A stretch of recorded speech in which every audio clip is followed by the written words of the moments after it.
বন্ধুরা, আমি খুব বেশি কথা বলতে যাচ্ছি না। আপনারা রয়েছেন ইতিমধ্যে আরো যারা বলেছেন, বিশেষ করে আমাদের নেতৃত্ব এখানকার রায়গঞ্জের আমাদের প্রাক্তন চেয়ারম্যান পুরসভা, তারা যে কথাগুলো বলেছেন, বিশেষ করে আজকে পুরসভা অভিযান নিয়ে, তারপরে আমার নতুন করে খুব বেশি কিছু বলার নেই। আমি একটু প্রথমে বলবো, যে পুরসভার কারণে রায়গঞ্জ পুরসভার গেট আটকে দাঁড়িয়েছিল। আমরা রায়গঞ্জ পুরসভার ভেতর গায়ের জোরে ঢুকতে আসিনি। আমরা রায়গঞ্জ পুরসভার ভেতর যদি মনে করি ঢুকবো, তাহলে আমরা চোরের মতো গেট ভেঙে ঢুকবো না। আমরা জনগণের সমর্থন নিয়ে ভেতরে ঢুকবো, এবং ঢুকবো খালি তাই নয়, রায়গঞ্জে রাস্তায় রাস্তায় যে জঞ্জাল পড়ে আছে সেগুলো তো তুচ্ছ ব্যাপার। আসল যে জঞ্জাল এই রায়গঞ্জ পুরসভা ভবনের ভেতরে চেয়ারে বসে আছে, অ্যাডমিনিস্ট্রেটরের চেয়ারে, ওই জঞ্জাল থেকে পুরসভা ভবনকে মুক্ত করে রায়গঞ্জ শহরে নতুন পুরসভা আমরা গঠন করব। কিন্তু আপনাদের এই পরিশ্রম থেকে ভালো লাগছে, যেরকম ভাবে দরজা ধরে দাঁড়িয়েছিলেন, যেরকম ভাবে পুরসভার গেট ধরে দাঁড়িয়েছিলেন এখানকার পুলিশ, আপনারা দেখলে মনে হচ্ছিল এরকম ভাবে যদি ভোটের সময় বুথগুলোকে পাহারা দিতেন, এর চেয়ে 10 ভাগের 1 ভাগ পরিশ্রম করে যদি বুথগুলোকে পাহারা দিতেন, তাহলে তৃণমূল গায়ের জোরে পশ্চিমবাংলায় দিনের পর দিন সরকার তৈরি করতে পারতো না। তাতে আর কিছু হোক কি না হোক, সময় মতো আপনারা ডিএর টাকাটা পেয়ে যেতেন। ওই কৃষ্ণ কল্যাণীর জুতো চেটে ঘর সংসার চালাতে হতো না এখানকার পুলিশকে। কিন্তু এই বেহায়াগুলো লজ্জা হবে না? 10 টাকা ডিএ মার যায় তো 100 টাকা তৃণমূলের জুতো চেটে এদের ইনকাম হয়ে যায়। তাই এদের লজ্জা হবে না জীবনে? এদের মান সম্মান জীবনে যাবে না? আর তৃণমূলের এই কাউন্সিলর কি, চেয়ারম্যান কি, এদের যারা এখন রয়েছে, এদের কথা তো কি বলবো, ছেড়েই দিন। খালি একা রায়গঞ্জের প্রশ্ন না, গোটা পশ্চিমবাংলায়। আর আপনাদেরকে বলছি, দেখবেন তৃণমূলের এক কাউন্সিলর ছিল কলকাতায়, শান্তনু সেন বলে। সে দীর্ঘদিন কাউন্সিলর, পরে রাজ্যসভার এমপি করা হলো তাকে। রাজ্যসভার এমপি করে দেওয়ার পরে তৃণমূল থেকে বলা হলো যে এইবার পরের বার তুমি আর কাউন্সিলর ভোটে দাঁড়াবে না। এমপি হয়ে গেছে পার্লামেন্টের, ভাবুন, ভারত সরকারের এমপি হয়ে গেছে। আর কোথায় একটা কর্পোরেশনের কাউন্সিলর। সে দেখি মিডিয়ার সামনে কাঁদতে কাঁদতে বলছে, ভেবে করে আর একটু হলে কেঁদেই ফেলবে, যে আমি মানুষের জন্য পুরসভায় কাজ করতে চাই। সেরকম হলে আমার দলকে অনুরোধ করছি, আমাকে এমপি করতে হবে না, আমি এমপি পদ থেকে রিজাইন করে দিচ্ছি, কিন্তু দয়া করে আমাকে কাউন্সিলর রাখুন। মানে কি মধু আছে কাউন্সিলর পোস্টে, চিন্তা করুন। এমপি থাকবে না, বলছি এমপি থাকবো না, আমি এমপিসি ছেড়ে দিচ্ছি, আমি কাউন্সিলরটা করে রেখে দিন। কোচবিহারের এক কাউন্সিলর রয়েছে, মন্ত্রী ছিল রাজ্যের, তারপরে ভোটে হেরে গেছে। অন্য জায়গায় তার পঞ্চায়েত এলাকায় নাম ছিল, সেখান থেকে নাম তুলে মিউনিসিপ্যালিটিতে নাম ঢুকিয়ে এখন কাউন্সিলর হয়েছে ওখানকার। তার ছেলে আমেরিকায় চাকরি করত, আমেরিকায় চাকরি ছেড়ে চলে এসছে, কি নামে কাউন্সিলর হতে হবে কোচবিহারে। মানে কিমাল কামাতে পারে, কিমাল কামাতে পারে, এটা পুরসভা থেকে এদেরকে না দেখলে বিশ্বাস করা যায় না। আপনাদেরকে বলছি, পলাশদারা বলার সময় বলছিল, একা খালি রায়গঞ্জের ব্যাপার না, গোটা পশ্চিমবাংলার যেখানে পুরসভা দেখবেন, যেখানে পঞ্চায়েত দেখবেন, এদের একটা কাউন্সিলর, একটা তৃণমূলের পঞ্চায়েত মেম্বার। এটা এমন চোর, এমন চোর, যে কদিন বেঁচে আছে এগুলো চুরি করবে, এগুলো দেখবেন মরে ভূত হয়ে গেলে শ্মশানের কাঠ চুরি করে পয়সা কামাবে, তবু চুরি করা বন্ধ করবে না। খেতে পেত না 5 বছর 6 বছর আগে, খেতে পেত না। রাস্তার ধারে চায়ের দোকানে বসে লোকের থেকে বিড়ি চেয়ে খেত, তাও বাকি গোটা বিড়ি খেত না। চায়ের দোকানে বিড়ি চেয়ে অর্ধেকটা খেয়ে বেঞ্চিতে চিপে নিবিয়ে কানের পাশে রেখে দিত, বিকেলবেলা বাকিটা খাবো। গোটা বিড়ি খেতে পারতো না। তার এখন ইনোভা গাড়ি ছাড়া, স্করপিও গাড়ি ছাড়া মাটিতে পা পড়ে না। বাড়ির বাজার করতে যায় ইনোভা গাড়ি চড়ে, স্করপিও গাড়ি চড়ে। আগে খালি গায়ে হেঁটে আসতো গরমকালে, দূর থেকে কাঁধে গামছা নিয়ে। দূর থেকে কাঁধের গামছা দেখলে বোঝা যেত তৃণমূলের কাউন্সিলর আসছে। এখন 5 বছর 7 বছর কর্পোরেশনে ঢুকেছে, মিউনিসিপ্যালিটিতে ঢুকেছে।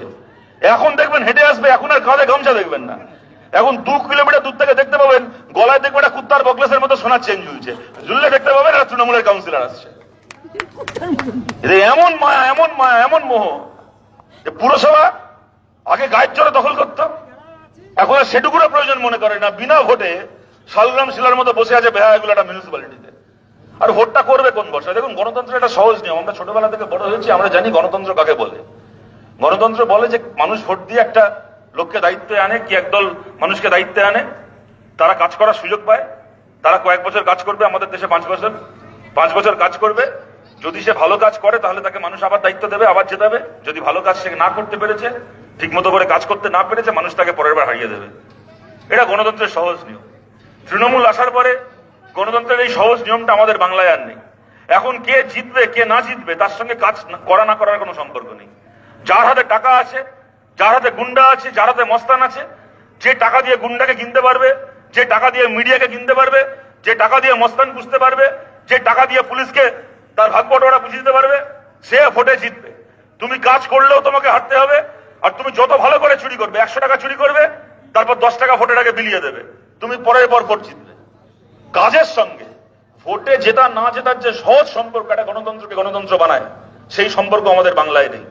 আর তারপরে এখন হয়েছে ভোট না করে এখানে রায়গঞ্জ হতে পারে, ওখানে হাওড়া পালিতে 2017 সাল থেকে ওখানে কোনো পুরসভার ভোট হয়নি। 17 সালে পুরসভা শেষ হয়ে গেছে, মানে এখানে 17 সালে তাও ভোটটা হয়েছিল, ভোট হোক কি গায়ের জোরে দখল হোক, 17 সালে হয়েছিল, ওখানে তাও হয়নি। 17 সাল থেকে কোনো অ্যাডমিনিস্ট্রেটর চলছে, এরকম একটার পর একটা পুরসভা আছে বাংলায়। মাঝে মধ্যে অবাক লাগে, আরে সেই তোরা গায়ের জোরে দখল করবি, তাও ভোটটা করাচ্ছিস না কেন? মুশকিল হচ্ছে, আগে যখন তৃণমূল ঠিক করেছিল আমরা গায়ের জোরে পুরসভা পঞ্চায়েত দখল করব, তখন ওদের বন্দুকে, ওদের গুলিতে, ওদের বোমায় বিরোধীদের প্রাণ যেত। আর এখন যখন তৃণমূল ঠিক করে আমি গায়ের জোরে পঞ্চায়েত পুরসভা দখল করব, তখন বিরোধীদের নয়, সবার আগে তৃণমূলের নিজের প্রাণ যায়। এই দিনাজপুরে, উত্তর দিনাজপুরে চোপড়ায় আপনাদের মনে আছে পঞ্চায়েত ভোট শুরু হয়েছিল, তখন বাংলার এই পিসির ভাইপো তখন বাংলায় কি নবজোকার আন্দোলন করছিল, সেটা জোকার গোটা বাংলায় ঘুরে বেড়াচ্ছে, নবজোকার। আর সেই সময় চোপড়ায় তৃণমূলের কে প্রার্থী হবে পঞ্চায়েতে, তার মিটিং হচ্ছে, এ বলছে আমি প্রার্থী হবো, ও বলছে আমি প্রার্থী হব। প্রার্থী ঠিক হওয়ার মিটিং এ গুলি করে তৃণমূলের হাতে দুজন তৃণমূল মরে গেল। কেন না, ওদেরকে প্রার্থী হতে দেওয়া যাবে না, প্রার্থী আমাকে হতে হবে। এখন যখন কোথাও ভোট হয় পঞ্চায়েতে, পুরসভায়, তখন তৃণমূলের গুলিতে সবার আগে সিপিএম এর প্রাণ যায় না, সবার আগে তৃণমূলের গুলিতে অন্য কোনো বিরোধী দলের প্রাণ যায় না, সবার আগে তৃণমূলের হাতে তৃণমূলের প্রাণ যায়, সবার আগে তৃণমূলের ঘর উজাড় হয়। সেই কারণে যাতে নিজের হাতে নিজের দলের লোককে মরতে না হয়, সেই কারণে এখন আর ভোটটুকু করার প্রয়োজন মনে করে না, গায়ের জোর খাটানোর প্রয়োজন মনে করে না, ভোট না করে দিনের পর দিন পুরসভা চালাচ্ছে। যে সাফাই কর্মীরা আজকে ধর্মঘট করছেন, তাদেরকে আমরা বলছি আপনাদের ধর্মঘটের প্রতি আমাদের পার্টির, আমাদের লাল ঝান্ডার 110 ভাগ খালি নৈতিক নয়, আমাদের সক্রিয় সমর্থন রয়েছে। এবং এই তৃণমূলের চরিত্র আমরা জানি, নানা রকম ভাবে ছলে বলে কৌশলে গাজওয়ারি খাটিয়ে ছাঁটাইয়ের ভয় দেখিয়ে এরা ধর্মঘট ভাঙার চেষ্টা করবে। আমরা বলছি সাফাই কর্মী সহ রায়গঞ্জ পুরসভার যে কোনো কর্মী যারা আছেন, যদি মনে করেছেন ন্যায্য মজুরির দাবিতে, ডিএর দাবিতে, পেনশন যারা রিটায়ার করে গেছেন তাদের পেনশন চালু হচ্ছে না, হাসপাতাল আপনি রিটায়ার করবেন, আপনারা চালু হবে না, আপনার ন্যায্য পাওনার দাবিতে আপনি ধর্মঘট করবেন, মাথা উঁচু করে ধর্মঘট করুন। একটা লোককে ছাঁটাই করার ক্ষমতা যাতে এই চোরেদের পুরসভার না হয়, তার জন্য খালি রাজনৈতিক নয়, আইনি যে লড়াই লড়ার আমরা লড়বো, আমাদের পার্টির দায়িত্ব। একটা লোককে ছাঁটাই করার ক্ষমতা এদের হবে না, মাথা উঁচু করে ধর্মঘট করবেন, দাবি আদায় করতে হবে, জয়ের মধ্যে দিয়ে ধর্মঘটকে শেষ করতে হবে, কোন চোখরাঙানির সামনে হারলে চলবে না। এবং আমরা বলছি এই যে পুকুর ভরাট থেকে শুরু করে এদের যে চুরি, আলাদা করে চুরিগুলোকে নিয়ে আমি বলার আগে আমাদের নেতারা বলেছেন, আমি তার বিস্তৃত ব্যাখ্যার মধ্যে যাচ্ছি না, আপনারা জানেন কিভাবে চুরি হচ্ছে। কিন্তু এইটুকু বলছি, এই গালাগাল দিয়ে দিয়ে এদের চুরি বন্ধ হবে না। আমরা দাঁড়িয়ে যত গালাগাল দিই না কেন, এদের যদি মান সম্মান বলে কোনো জিনিস থাকতো, গালাগাল খেয়ে চুরি বন্ধ করার থাকলে বহুভাবে চুরি বন্ধ হয়ে যেত। এদের তৃণমূল এমন পার্টি, গালাগাল খেয়ে ছাগল ঘাস খাওয়া বন্ধ করে দেবে, তৃণমূল কোনোদিন ঘুষ খাওয়া বন্ধ করবে না। দেখুন, আমি একটা কথা বলছি আপনাদেরকে, কিভাবে নেবেন জানি না, যে আমরা কমিউনিস্ট পার্টি একসময় 34 বছর সরকার চালিয়েছি, আজকে আমরা সরকারে নেই, কিন্তু এত আঘাত, এত আক্রমণের মধ্যেও মাথা উঁচু করে লাল ঝান্ডা নিয়ে কমিউনিস্ট পার্টি করে, এরকম হাজারে হাজারে লাখে লাখে আমাদের কমরেডকে আপনারা দেখছেন। অন্যান্য দলেও আমরা বলছি, কংগ্রেস, এমনকি বিজেপিতেও। এই রায়গঞ্জ দিনাজপুর এলাকায় আমরা জানি, যখন বিজেপি আমাদের রাজ্যে 2%, 3% ভোট পেত, সেই সময় রায়গঞ্জে বিজেপির কিছু পুরনো সমর্থক ছিলেন, ভোটার ছিলেন, অন্যান্য রাজ্যের অন্যান্য জায়গার তুলনায় রায়গঞ্জে সেই সময় বিজেপি বেশি ভোট পেত। হ্যাঁ, এখনো আছে, আমি সেই কারণে বলছি যে রায়গঞ্জে মানুষ আপনারা জানেন, এমনকি অন্যান্য দলেরও, কংগ্রেস এখানে একসময় প্রয়োজন দাসমুন্সী ছিলেন, দীপা দাসমুন্সী এমপি ছিলেন, কংগ্রেসের বহু পুরনো কর্মী সমর্থক রয়েছেন, তাদের দল এত বছর ক্ষমতায় নেই, কিন্তু তারা সৎভাবে কংগ্রেসের ঝান্ডা ধরে আছেন। বিজেপিতে এখন শুভেন্দুর মতো আর এই কৃষ্ণ কল্যাণীদের মতো, এই এরা যারা গরু ছাগলের মতো হাটে বাজারে বিক্রি হয়, এইসব লোক থাকতে পারে, কখনো আসে কখনো যায়, কিন্তু পুরনো বিজেপি আরএসএস এর লোক আছেন অনেকে, যারা সৎভাবে তার দলকে করেন। তাদের সাথে আমাদের রাজনীতি মেলে মেলে না অন্য কথা, কিন্তু তারা তাদের দলের প্রতি সৎ। কিন্তু সোজা কথা সোজাভাবে বলছি, আপনাদের কিছু মনে করবেন না, কোন ধান্দা ছাড়া আদর্শের জন্য কমিউনিস্ট পার্টি করে এরকম লোক আপনি পাবেন, কংগ্রেস করে, বিজেপি করে, এরকমও লোক আপনি পাবেন। 2 পয়সা মাল কামানো ধান্দা ছাড়া তৃণমূল করে এত বড় মহাপুরুষ আমার জীবনে আমি আজ অব্দি কোনোদিন দেখিনি, আর কে দেখেছে বলতে পারবো না। এদেরকে আমাদের চেনা রয়েছে, এরা চুরি করবেই, এরা চুরি করার জন্য পুরসভায় ঢুকেছে, যে কদিন সুযোগ আছে এরা চুরি করবে। গালাগাল দিয়ে এদের চুরি আটকানো যাবে না, এদেরকে হারাতে হবে, এদের হাত থেকে পুরসভাকে হারাতে হবে। মুক্ত করতে হবে, এদের হাত থেকে বাংলাকে মুক্ত করতে হবে। এবং বাংলাকে মুক্ত করার লড়াই আসবে এই পুজোর সামনে, আর 2 সপ্তাহ পরে পুজো। পুজোর পরে পশ্চিমবাংলায় বিধানসভা ভোটের দামামা বেজে যাবে। পশ্চিমবাংলায় বিধানসভা ভোট হবে। কাজটা কঠিন, কিন্তু আমাদেরকে দাঁড়িয়ে এই শপথ নিতে হবে, একবার হারা মানে আরো 5 বছরের জন্য বাংলাকে পিছিয়ে দেওয়া, একবার পরাজিত হওয়া মানে আরো 5 বছরের জন্য এই চোর ডাকাতদের হাতে বাংলাকে ছেড়ে দেওয়া, এই ধর্ষকদের পার্টির হাতে বাংলাকে ছেড়ে দেওয়া। এই চোর ডাকাত ধর্ষকদের হাতে বাংলাকে আর ছেড়ে দেওয়া যাবে না।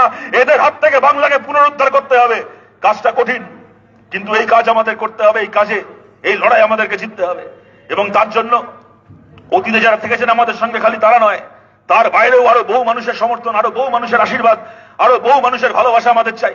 সেই সমস্ত মানুষের কাছে আমরা বলছি, আমরা বামপন্থীরা, আমরা অতীতে যদি আমাদের সাথে আপনাদের 5টা ব্যাপারে মত নাও মিলে থাকে, তা বলেও আমরা কেউ একে অপরের শত্রু নই। আমাদের লড়াই কোন সাধারণ তৃণমূলের সমর্থকের সঙ্গে নয়। যিনি এর আগে কখনো তৃণমূলকে ভোট দিয়েছেন তার সঙ্গে আমাদের লড়াই নয়। তৃণমূলের কিছু নেতা যারা চুরি করেছে, যারা ডাকাতি করেছে, আমাদের লড়াই তাদের সঙ্গে। বিজেপির যে নেতারা দাঙ্গা করে, ধর্মের নামে রাজনীতি করে, আমাদের লড়াই তাদের সঙ্গে। কিন্তু কোনোভাবে বিজেপিকে সমর্থন করে ভোট দিয়েছেন যে মানুষ, তৃণমূলকে ভোট দিয়েছেন যে মানুষ, তিনি আমাদের শত্রু নন। আপনাদের সবার কাছে বলছি, আপনারা যদি মনে করেন যেভাবে রায়গঞ্জ চলেছে, যেভাবে বাংলা চলছে তা ঠিক হচ্ছে না, তাহলে আমাদেরকে সুযোগ দিন। আমরা কতগুলো কাজ আমরা করতে চাই। বামফ্রন্ট সরকারের সময় পলাশদা বলছিল পুরসভায়, পঞ্চায়েতে স্থায়ী কর্মী নিয়োগ হতো। যদি ঠিকা কর্মীও নিয়োগ হতো, ঠিকা কর্মীরা একটা সময়ের পরে একটা নির্দিষ্ট প্রক্রিয়ার মধ্যে দিয়ে স্থায়ী হতেন। আজকে যদি একজন ঠিকা কর্মী নিয়োগ হয় কোনো পুরসভায়, তাকে টাকা দিয়ে নিয়োগ পেতে হয়। এটা 5,000 টাকা, 6,000 টাকা, 10,000 টাকা, 12,000 টাকা চাকরির জন্য 50,000 টাকা, 60,000 টাকা, 1 লাখ টাকা ঘুষ দিয়ে সেই কাজ পেতে হয়। তারপরে কাজের কোনো স্থিরতা নেই। কাজে ঢোকার সময় মুচলেখা লিখে দিতে হয়, সারা জীবন কন্ট্রাকচুয়াল থাকবো, জীবনে কোনোদিন চাকরি স্থায়ী করার দাবিটুকু পর্যন্ত করতে পারবো না। আমরা বলছি, আমরা দায়িত্ব পেলে আপনার ঠিকা কাজ স্থায়ী হবে। 6 মাস থেকে 1 বছরের মধ্যে সমস্ত ঠিকাকর্মীর কাজ ধাপে ধাপে প্রক্রিয়ার মধ্যে দিয়ে তাদের কাজকে স্থায়ী করা হবে।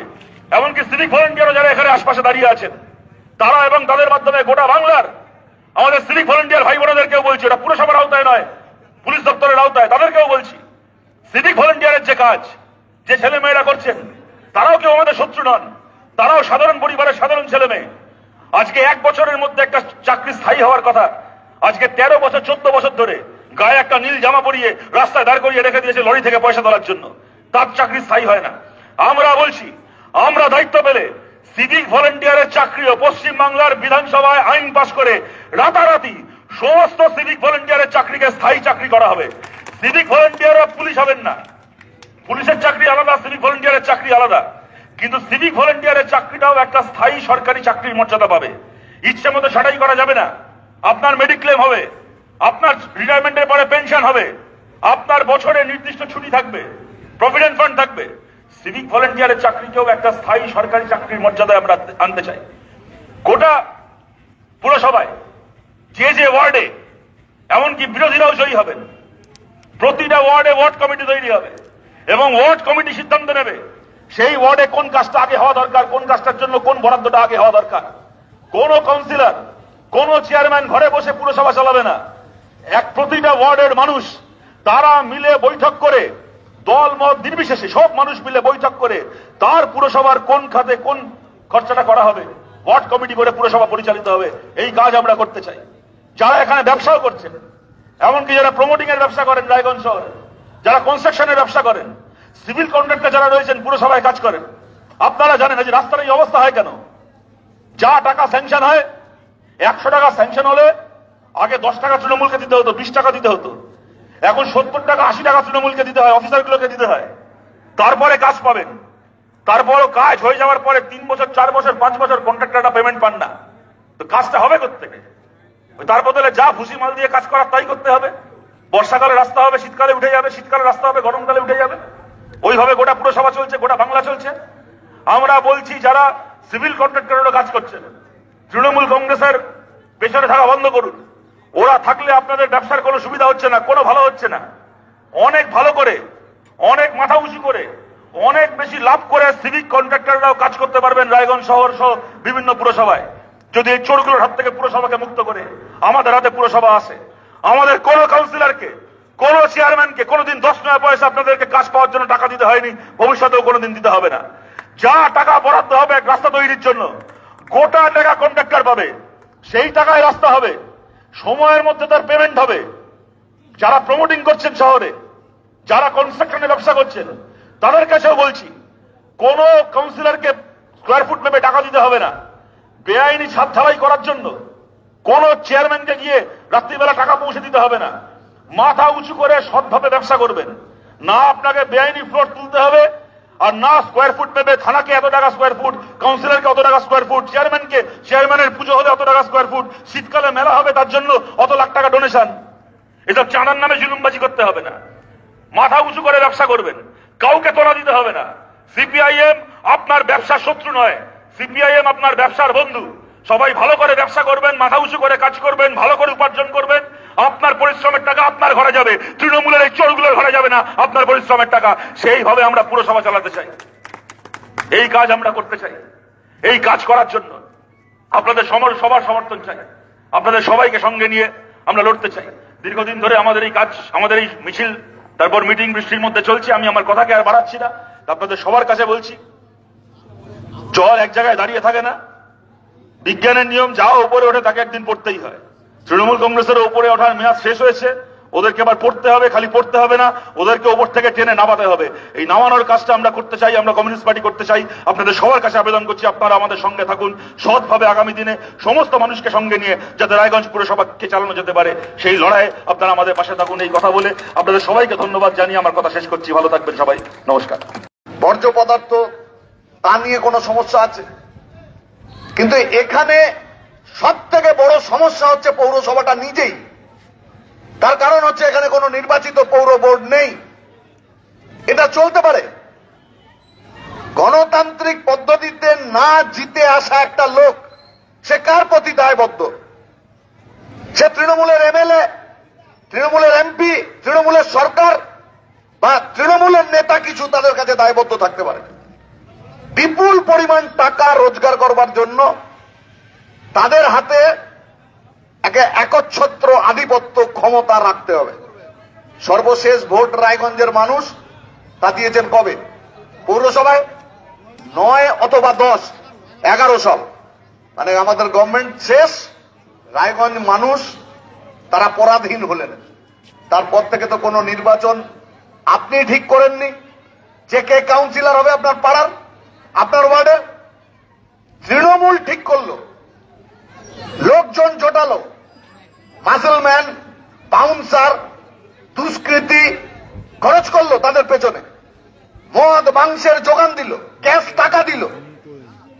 ইলেকশনের দিন যাতে জনগণ ভোট না দিতে পারে, আর এই কাউন্সিলর নির্বাচিত করবার জন্য যিনি টাকা খরচ করলেন তার পক্ষে যাতে ভোট পড়ে তার ব্যবস্থা করলেন। আর এই যে আজকে যেরকম গেট পাহারা দিচ্ছে পুলিশ, সেদিন তেমন বুথে তৃণমূলের 56 ভোটের পাহারাদার ছিল পুলিশ। তাহলে পুলিশের ভূমিকা এসে দাঁড়ায় এই নির্বাচন যা হয়েছে এই সময়, তাতে সে মিউনিসিপ্যালিটি হোক, পঞ্চায়েত হোক, এমনকি বিধানসভা লোকসভা নির্বাচন পর্যন্ত পুলিশের ভূমিকা হচ্ছে তাই। যত ক্রাইম অপরাধ তারা করছে, চুরি, জচ্চুরি, দুর্নীতি, আর এই দুর্নীতিবাজ লোকগুলোর পাহারাদার হয়ে যাচ্ছে পুলিশ। চেহারাটা কি হয়েছে রায়গঞ্জে? আমি এই আন্দোলন চলাকালীন, প্রচার চলাকালীন একদিন দুদিন ছিলাম এখানে, তাতে দেখেছি যে একটুও বাড়তি কথা নয়। এই যে এক্স চেয়ারম্যান এখানে বললেন, গোটা রায়গঞ্জ শহর সেটা একটা ভ্যাটে পরিণত হয়েছে। প্রাচীনতম মিউনিসিপ্যালিটি গুলোর মধ্যে রায়গঞ্জ একটা। রায়গঞ্জের একটা সুনাম আছে। এই পৌরসভা এখানে যাবে, এই নির্লজ্জতা কেন? আজকে আপনাদের সব সরকার, আপনাদের অধিকাংশ এমএলএ, আপনাদের অধিকাংশ এমপি, আপনাদের গোটা রাজ্যে, তাহলে মিউনিসিপ্যালিটি গুলোর ভোট, পঞ্চায়েতের ভোট অবাধ শান্তিপূর্ণ করতে আপনার অসুবিধা কি? এইটা করা হচ্ছে না, তার কারণ হলো পঞ্চায়েত আর পৌরসভা হচ্ছে লুট করবার জন্য খনি। এখান দিয়েই তো মানুষের উন্নয়নের জন্য খরচ হয়। এখানে যদি সবকটা কাউন্সিলর তৃণমূলের হয়, তাহলে বোর্ড মিটিং এ বিপক্ষের কোন লোক থাকবে না। কত টাকা গভর্নমেন্টের কোন ফিনান্স থেকে আসছে, জেনারেল ফান্ডে কি খরচ হবে, কোন ফান্ডে কি টাকা আসছে, কিতে খরচ হওয়ার কথা, কন্ট্রাক্টর কত টাকা পাচ্ছে, বিল কত টাকা করা হচ্ছে, কাটমানি কত হচ্ছে। বিরোধী শূন্য পঞ্চায়েত বা পৌরসভা যদি হয় তাহলে কাক পক্ষিতে জানতে পারবে না, ইচ্ছে মতো টাকা রোজগার করা যাবে। এখানে আগের বক্তারা বলেছেন, আপনি শুধু এদের চেহারা ছবির বহর দেখবেন। বাজারে যদি ছেড়ে দেওয়া যায়, গায়ে কতটা খেটে বুদ্ধি খাটিয়ে 10,000 টাকা রোজগার করবার ক্ষমতা যাদের নেই, ওর পায়ের জুতোর দাম কত দেখবেন, ও যে গাড়ি চড়ে গাড়িটার দাম কত দেখবেন। কোথা থেকে আসছে এই টাকা? এক একজন প্রাসাদের মতো বাড়ি বানায়, প্রত্যন্ত গ্রামে একেবারে প্রাসাদের মতো সিনেমায় দেখা বাড়ির মতো বাড়ি দেখলে যদি জিজ্ঞেস করেন এটা কি তৃণমূলের পঞ্চায়েতের প্রধান, তৃণমূলের শহরে যদি হয় তাহলে এটা কি তৃণমূলের কাউন্সিলর, এক একজনের 8টা-10টা ফ্ল্যাটের মালিক হয়ে গিয়েছে। এই কাজ করবার জন্য বিরোধী শূন্য পঞ্চায়েত পৌরসভা দরকার। এখানে তাই হচ্ছে, তার জন্য লাগাম ছাড়া সন্ত্রাস, মানুষের ভোটাধিকার প্রয়োগ করতে না দেওয়া।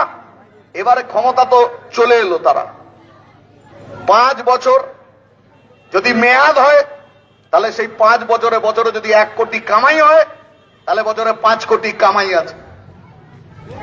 এদের আবার এমএলএ ঠিক করে, তৃণমূলের সিস্টেমে হচ্ছে তৃণমূলের এমএলএ ঠিক করে তৃণমূলের কাউন্সিলর কারা হবে। সারাটা বছর ধরে এই কাজ করে যাচ্ছে। কিন্তু আজকে দেখুন উন্নয়ন উন্নয়ন উন্নয়ন, 11 সালের পর থেকে কান পাল মানে চালাপালা হয়ে গেছিল, যেন উন্নয়ন মানে মমতা বন্দ্যোপাধ্যায়। আর উন্নয়নের স্ট্যাম্প কি? সাদা নীল রং। আচ্ছা, এই পৌরসভা তৃণমূল জন্ম দিয়েছে, দেখেন সাদা নীল রং করা আছে। এর আগে ওখান থেকে আসতে গিয়ে যে কটা স্কুল পেরিয়ে এলাম, সাদা নীল রং। ওই স্কুল কি তৃণমূল জন্ম দিয়েছে? তৃণমূলের জন্মের বহু আগে ওই সব স্কুল, কোনটা 60 বছর ধরে চলছে, কোনটা 100 বছর ধরে চলছে, তার গায়ে সাদা নীল রং। বাইরে থেকে একটা লোক যদি আসে তাহলে দেখবে আরে বাবা দিদি এত উন্নয়ন করেছে, সব সাদা নীল। কালভার্ট তৈরি হচ্ছে 60 বছর আগে, ওর গায়ে সাদা নীল রং। যেখানে যা হচ্ছে সাদা নীল রং। তাহলে উন্নয়ন মানে উন্নয়ন সম্পর্কে কোনো কথা বলা যাবে না। উন্নয়নটা কেমন? অনুব্রত বলে দিয়েছিল তৃণমূলের উন্নয়ন কি, রাস্তায় দাঁড়িয়ে আছে। আর এই রাস্তায় দাঁড়িয়ে থাকা উন্নয়ন আপনাকে মেরে পাট পাট করে দেবে। ও যা করতে চাইছে তা করতে হবে। থানার অফিসার ভিডিও তো কিনে ফেলেছে এরা। বহু লোককে এত পরিমাণ টাকা দেয়, টাকা যদি না দেয় তাহলে সিদ্ধারা নেই কেন? বলে আমার উর্দি আছে, গভর্নমেন্ট মাইনে দেয়, তৃণমূল তো মাইনে দেয় না। তাহলে সংবিধানের শপথ নিয়ে যে আইন নিয়ে আপনি কাজ করছেন, যে আইনকে রক্ষা করবার দায়িত্ব আপনার, আপনি চোরগুলোকে রক্ষা করবার দায়িত্ব গ্রহণ করছেন কেন? চোরেদের চুরি করবার জন্য মানুষের অধিকার কেড়ে নেওয়ার দায়িত্ব গ্রহণ করছেন কেন? তাহলে আজকে পুলিশকে এই জায়গায় এনে দাঁড় করিয়ে দিয়েছে। সাধারণভাবে অল্প বয়সী ছেলেমেয়েদের কথা কৃতিত্ব বলেছে, একাংশের ছেলেমেয়েদেরকে নেশাতে নামাচ্ছে। আর বিজেপি তার সাথে জুড়েছে, তৃণমূল বিজেপি দুটো মিলে উৎসব খেলা মেলা নানান ধরনের পুজো পার্বণ তার মধ্যে নামিয়ে দিয়েছে। কিন্তু এদের জীবন জীবিকার কি বন্দোবস্ত হচ্ছে? মিউনিসিপ্যালিটি তার এখানে যে অস্থায়ী কর্মচারী নিয়োগ করেছে তাদেরকে মাইনে দিতে পারে না। যারা এখানে সুইপারের কাজ করছে, কত মেহনত করে তারা, তাদের পেনশনের টাকা দিতে পারে না। সেই পরিবারগুলো কোথায় যাবে? ভেসে যাচ্ছে, তা দেখবার দায়িত্ব এদের নেই। স্থায়ী যে লোকগুলোকে তারা নিয়েছে, সেই নেওয়ার ক্ষেত্রে দেখা গেল হচ্ছে রিক্রুটমেন্টে ব্যাপক পরিমাণ টাকা খেয়েছে, প্রচুর টাকা বিনিময়ে চাকরি হয়েছে। এই গতকাল এসএসসি পরীক্ষা হল, গোটা রাজ্যের মানুষ। এই রায়গঞ্জে পাড়ায় পাড়ায় ঘুরলে আপনি এমন অনেক লোক পাবেন যারা লজ্জায় বলতে পারে না অমুককে টাকা দিয়েছি, কিন্তু সে টাকা দিয়েছে কিন্তু চাকরি হয়নি, ওর নামেই আসে। আর কিছু আছে ঢুকে এখন অযোগ্য তালিকার মধ্যে পড়ে গিয়েছে। আর এদের কারণের জন্য যারা মেধাতে চাকরি পেয়েছিল তাদের চাকরিও চলে গেল। স্কুলগুলো সম্পর্কে মানুষের ধারণা হয়েছে যে সরকারি স্কুলে তো লেখাপড়া হয় না, ওখানে লোক পাঠিয়ে লাভটা কি আছে? ছেলে মেয়েকে পাঠিয়ে লাভ কি আছে? ওখানে একটু মিড ডে মিল হয়, স্কুলের ইউনিফর্ম থাকে, পায়ের জুতো থাকে, এর বাইরে তো কিছু না। তাহলে সেখানে ব্যবসা, স্বাস্থ্যের অবস্থা আরো মারাত্মক খারাপ অবস্থার মধ্যে স্বাস্থ্য পরিষেবা পড়েছে, কোথাও কিছু নেই। হসপিটালগুলো খারাপ অবস্থার মধ্যে গিয়ে পড়ছে। তাহলে লোকে যাবে কোথায়? তাহলে সরকার মিউনিসিপ্যালিটি তার যা দায়িত্ব সেটা পালন করবার জায়গায় তারা না গিয়ে একে লুট করবার কাজে ব্যবহার করছে। কোটি কোটি টাকা এক একজন কাউন্সিলর প্রতি বছর রোজগার করছেন, কে কত টাকা রোজগার করতে পারে তার প্রতিযোগিতা চলছে, আর এর মধ্যে দিয়ে মানুষের সমস্ত অধিকার, নাগরিক পরিষেবার অধিকার, সেগুলোকে কেড়ে নেওয়া হচ্ছে। কাজে আমাদের সুনির্দিষ্ট দাবি হচ্ছে এই ভণ্ড, চোর, চিটিংবাজ, অবৈধ, বেআইনি পৌরসভা সেটা রাখা যাবে না। কোনো প্রভিশন নেই আইনে যে কোঅর্ডিনেটর চলতেই থাকবে, চলতেই থাকবে, চলতেই থাকবে। অ্যাডমিনিস্ট্রেটর কোনো একটা কারণের জন্য কখনো যদি বসাতে হয়, তার 6 মাসের মধ্যে তাকে নির্বাচন করতে হবে। কিন্তু তৃণমূল আসবার পরে আর কেন্দ্রে বিজেপি আসবার পরে দেখা যাচ্ছে যে 6 মাস অতিক্রান্ত হওয়ার পরে একটা এমএলএ সিটে নির্বাচন হচ্ছে না, একটা এমপি সিটে নির্বাচন হচ্ছে না। তার মানে তৃণমূল এবং বিজেপির মধ্যেকার সেটিং কতটা, যে এই সিটও যদি জিততে না পারে, হয় তৃণমূল নয় বিজেপি, তাহলে তারা ইলেকশন করবার দিকে যাবে না। আমি বলছি ধরুন বসিরহাট লোকসভা কেন্দ্রে 6 মাস উত্তীর্ণ হয়ে গিয়েছে, ভোট হচ্ছে, ভোট হচ্ছে না। কলকাতাতেও ঠিক এরকম একটা কেন্দ্রের ভোট আটকে আছে, মেয়াদ উত্তীর্ণ হয়ে যাওয়ার পরেও আটকে আছে। দুর্গাপুরের কর্পোরেশন কি, এখানে রায়গঞ্জের পৌরসভা, এরকম বেশ কিছু পৌরসভা হয়ে আছে যেখানে ভোট হচ্ছে না দিনের পর দিন। আর যদি বা হয়, সেখানে নির্মম, নির্লজ্জ গণতন্ত্রকে ধ্বংস করবার ঘটনার সাক্ষী মানুষ থাকছেন। এই যে পঞ্চায়েতের ভোট হয়ে গেল, যার ধাক্কা এসে রায়গঞ্জ শহরেও লেগেছে, এই জেলাতে গুলি করে খুন করে দিল যে তুমি ভোটে দাঁড়াতে পারবে না। মিউনিসিপ্যালিটি ইলেকশনে এখনো দাঁড়াতে পারবে না, এই জায়গাটা যায় না, কিন্তু পঞ্চায়েত ইলেকশনে তো বুথে বুথে ক্যান্ডিডেট, প্রত্যেকটা বুথে ক্যান্ডিডেট, অজস্র ক্যান্ডিডেট। তারা ঠিক করে নেয় যে কেউ দাঁড়াতে পারবে না, কারণ তৃণমূল জানে অবাধ শান্তিপূর্ণ ভোট যদি হয় তাহলে তৃণমূলের পক্ষে জেতা সম্ভব নয়। আমরা তো চ্যালেঞ্জ দিচ্ছি যে এত বড় কর্তৃত্ব ক্ষমতা দেখান এখানকার চেয়ারম্যান, উনি বাইরে এসে একবার দেখে গেলেন এখানে বাইরে কে আছে না আছে, ওনাকে চোর বলা হচ্ছে এখান থেকে। ওনার যদি ক্ষমতা থাকে, চ্যালেঞ্জ করা হচ্ছে, আপনি নির্বাচনে যান, আপনি জিতে দেখান, অবাধ শান্তিপূর্ণ নির্বাচনের মধ্যে দিয়ে রায়গঞ্জের মানুষ যদি তৃণমূলকে বাঁচে, আবার আপনারা এখানে এসে বসবেন। আর তা না করে এখানে আপনি বেআইনি ভাবে ক্ষমতা দখল করে কুক্ষিগত করে রাখতে পারেন না। আর এই কথা বলবার জন্যই আজকে এখানে আসা, ডিএম এর কাছে যাওয়া, একদিকে মানুষকে নিয়ে আন্দোলন, আর একদিকে আইনি পদক্ষেপ, এই দুই দিয়ে আপনাদেরকে তাড়িয়ে আমরা ভারত, পশ্চিম বাংলার মাটিতে গণতন্ত্র বা রায়গঞ্জের মানুষের তার গণতান্ত্রিক অধিকার, তার নিজের পৌরসভা তাকে ফিরিয়ে দেওয়ার কাজ আমরা করব। কাজে সংঘবদ্ধ আন্দোলনে যেমন এখানকার নাগরিকরা থাকবেন, ঠিক একইভাবে মিউনিসিপ্যালিটির স্থায়ী এবং অস্থায়ী কর্মচারী, তাদের কাছেও আমরা বলবো যে আপনারা সকলে মিলে যুক্ত হন এই লড়াইয়ে। পৌরসভা কারো বাবার না, পৌরসভা রায়গঞ্জের মানুষের, আর তাকে রক্ষা করবার দায়িত্ব সব মানুষের। কাজেই সেই দায়িত্ব পালন করবার মধ্যে দিয়ে রায়গঞ্জের মানুষের জন্য আপনারা সেই কাজ করতে পারবেন। এর লড়াই করতে পারে আর কেউ না, লাল ঝান্ডা করতে পারে লড়াই। বিজেপিকে আপনি এসব জায়গায় দেখবেন না, ও টিভিতে আছে, কোথায় পাবেন আপনি বিজেপি? ও ভোট আসবে, টিভি বলবে, হিন্দু মুসলমান করবে, বাস, তারপর সব শেষ। আজকে এই দলে আছে তো কালকে আরেক দলে আছে। কৃষ্ণ কল্যাণী কোন দল কখন করবেন জেনে নিতে হবে, যে এই ভোট আসছে আপনি কোন দলে যাবেন, তারপরের ভোট এলে আবার ওনাকে জিজ্ঞেস করে নিতে হবে আপনি এবার কোন দলে যাবেন। এই তো ক্যারেক্টার। টিএমসিরও অসুবিধা নেই, বিজেপিরও অসুবিধা নেই, দু দল থেকে এই বদল করতেই থাকবে। আজকে এখানে যারা আছে চিরস্থায়ী বন্দোবস্ত তো কিছু নেই, তৃণমূলের গভর্নমেন্ট থাকবে না, 26 উঠে যেতে পারে, তখন এই সঞ্জীব বাবুরা কি করবেন? এ তো দলে দলে বিজেপি করতে যাবে।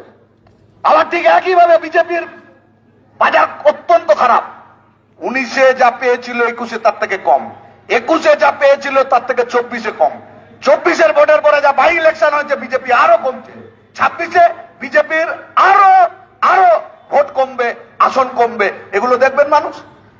তাহলে লড়াইয়ের রাস্তাটা টিএমসি আর বিজেপি এই দুটোকে এক বন্ধনের মধ্যে রেখে রায়গঞ্জ শহর বাঁচানো হোক, দুর্গাপুর বাঁচানো হোক, গোটা রাজ্যের মিউনিসিপ্যালিটি বাঁচানো হোক, মানুষের কাছে পরিষেবা পৌঁছে দেওয়ার ব্যাপার হোক, উন্নয়নে মানুষকে যুক্ত করা হোক। গরুর দড়ি বাঁধে, সেই দড়ির মতো চেন লাগায় এরা গলায়, আর চাঁদ মালার মতো বড় বড় ব্যাগ গাড়িতে ঝুলতে থাকে। এদের জন্য ট্রাফিকের আইন থাকে না। আর ট্রাফিক কন্ট্রোল করবার জন্য যে ছেলেগুলোকে নিয়েছে দাঁড় করিয়ে রেখেছে, বলে যে দাদা এত বছর কাজ করছি, 11,000-এর বেশি মাইনে আর হয় না, ও গোটা পশ্চিমবাংলার লোককে না, অল্প বয়সী ছেলেমেয়েদেরকে দরিদ্র করে রেখে দিয়েছে। আপনি যাই করুন, সরকারি কাজ করুন, অস্থায়ী কাজ, মাইনে কত? 10,000, 11,000 সর্বোচ্চ। বেসরকারি জায়গায় যান, উদয়স্ত পরিশ্রম করলে 13, 14, 15,000 টাকা জীবনের ঝুঁকি নিয়ে কাজ করলে রোজগার করা যায়। এর থেকে বেশি আপনি রোজগার করতে পারবেন না। আর এদের দেখুন, গলার চেনটা শুধু দেখবেন, ওজন করুন যে ওজনে কত দাঁড়াচ্ছে। তাহলে ও যদি ওই যে শোকেসে এত, তাহলে গোডাউনে কত? যদি শোকেসে গলাতে ওই চেন লাগায়, এ মালেদের গোডাউনে কি আছে এটা মানুষ বুঝছেন এরা কোথায় নিয়ে যাচ্ছে। একদিন ঢাকা মানে হচ্ছে আরো কয়েক লাখ টাকা এখান থেকে কারবার করে নিয়ে যাচ্ছে। পুলিশের কাছেও বলছি যে দাদা এটাও থাকবে না। আবার আপনার বাড়ির যে ছেলেমেয়েরা বড় হচ্ছে তারাও কিন্তু পুলিশের চাকরি করবে না, চাকরি নেই কোথাও, সরকারি কাজও করতে পারবে না। ওরা কিন্তু এই তৃণমূল বিজেপির এই নরকের জায়গাতে বড় হতে থাকবে। এই যেমন চারিদিকে দেখছেন যে কেমন সুন্দর ব্যবস্থা এরা করেছে। হসপিটালে ডেড বডি পাচার হচ্ছে, বর্জ্য পদার্থ মেডিসিন বা মেডিকেল বর্জ্য তার ব্যবসা লাগিয়ে দিয়েছে। হসপিটালের মধ্যে খুন হচ্ছে, রেপ করা হচ্ছে, কলেজের মধ্যে রেপ হচ্ছে। এই যে কালচার, নারীরা নির্যাতিত হচ্ছে। 1 বছরের বেশি হলো আরজিকর মুভমেন্টের লড়াই। রায়গঞ্জ কত মানুষ নেমেছেন গণতন্ত্রের জন্য। এদের লাজ লজ্জা আছে? লাজ লজ্জা বলে কোনো বস্তুই নেই। আজ অব্দি সেই বিচার তারা পেল না। অভয়া তিলোত্তমা, তার জন্য আন্দোলন চলছে। তাহলে তৃণমূলকে রাখা মানে, এক এক দিন রাখা মানে গোটা রাজ্যে অনেক নারীরা অত্যাচারিত হওয়া। 1 বছর থাকা মানে এক একটা জেনারেশনের জীবন সাফ করে দেওয়া। এক এক দিন মানে কত কন্ট্রাক্টরকে কত পার্সেন্টেজ মাল এদেরকে দেওয়া। আমরা যে তীর্থ বললো যে আমাদের এই সব করবার পরে তারা প্রেস কনফারেন্স করে বলছে আমি পাড়ায় সমাধান করছি। দাদা দুয়ারে সরকার কোথায় গেল আপনার? কদিন আগে যে দুয়ারের সরকার বললেন, তাহলে দুয়ারের সরকার ফেল করে গেল। তার আগে বলেছিলেন পাড়ায় সমাধান। এইবারে আবার একটা কুমির ছানা বার করে নিয়ে বলছেন আমাদের পাড়া আমাদের সমাধান। আচ্ছা, কোন পাড়ার কোন লোকের কাছে আপনি সমাধান চাইতে গেছেন? কোন পাড়ার মানুষ যারা শুনছেন, রায়গঞ্জের মানুষ, কোন পাড়ার লোককে তৃণমূলের লোকেরা ডেকে বলেছেন আপনারা বলুন যে এই এলাকাতে উন্নয়ন কি করা যায়? কোন লোকের বলবার ক্ষমতা আছে? এখানে তৃণমূলের নেতা যা বলবে, বলে 3টে বুথ পিছু 10 লাখ টাকা। আবার কোথাও বলছে একটা বুথে 10 লাখ টাকা। আরে 1 লাখ টাকার কাজ করবেন? এ তো চারিদিকে দেখা যাচ্ছে যে ড্রেনের নামে পুরনো ইট দিয়ে ড্রেন বানাচ্ছে। তার মানে ওটাকে স্যাংশন করালো হয়তো 10 লক্ষ টাকা, কিন্তু কাজ করবে হচ্ছে 1.5 লাখ টাকা। তাহলে পুজোর আগে, 26-এর ভোটের আগে 8,000 কোটি টাকা মমতা বন্দ্যোপাধ্যায় আমাদের পাড়া আমাদের সমাধানের নামে এর অধিকাংশ টাকা তৃণমূলের হাতে, এই নেতাদের হাতে তুলে দেওয়ার বন্দোবস্ত করছে, যাতে তারা 26-এর ভোটে এই দেদার ছাপ্পা দিয়ে ভোট লুট করে আবার তাকে মস্তদে নিয়ে আসতে পারে, তার বন্দোবস্ত হচ্ছে। আমরা মানুষের কাছে বলছি আপনি কড়ায় গন্ডায় বুঝে নেবেন তো আপনার পাড়াতে 10 লক্ষ টাকার কাজ কোথায় হয়েছে। আর এদের বাড়িতে সব আবর্জনা চারিদিকে পড়ে আছে। ও এখন বাইরের লেবার লাগাচ্ছে, মিউনিসিপ্যালিটির সুইপার নয়। গোটা রায়গঞ্জ শহরের মানুষ যদি তার সমস্ত আবর্জনা নিয়ে এই কোঅর্ডিনেটরদের বাড়ির দরজার সামনে ফেলে আসে, ও যা লেবার লাগাচ্ছে লেবার লাগিয়ে তুলুক, প্রত্যেক দিন ওর বাড়ির দরজা থেকে লেবার লাগিয়ে মাল তুলুক। আর এই কাজ রায়গঞ্জের মানুষ যদি করে, তবে ওদের উচিত শিক্ষা হতে পারে যে রায়গঞ্জকে তুমি কোন জায়গায় এনে দাঁড় করিয়েছ। এই আন্দোলন চলবে যতক্ষণ না নির্বাচিত একটি পৌর বোর্ড একটি যা নীতি নিয়ে মানুষের জন্য সততার সঙ্গে পরিচালিত হতে পারবে, ততদিন লাল ঝান্ডা মাথা উঁচু করে এই লড়াই করবে।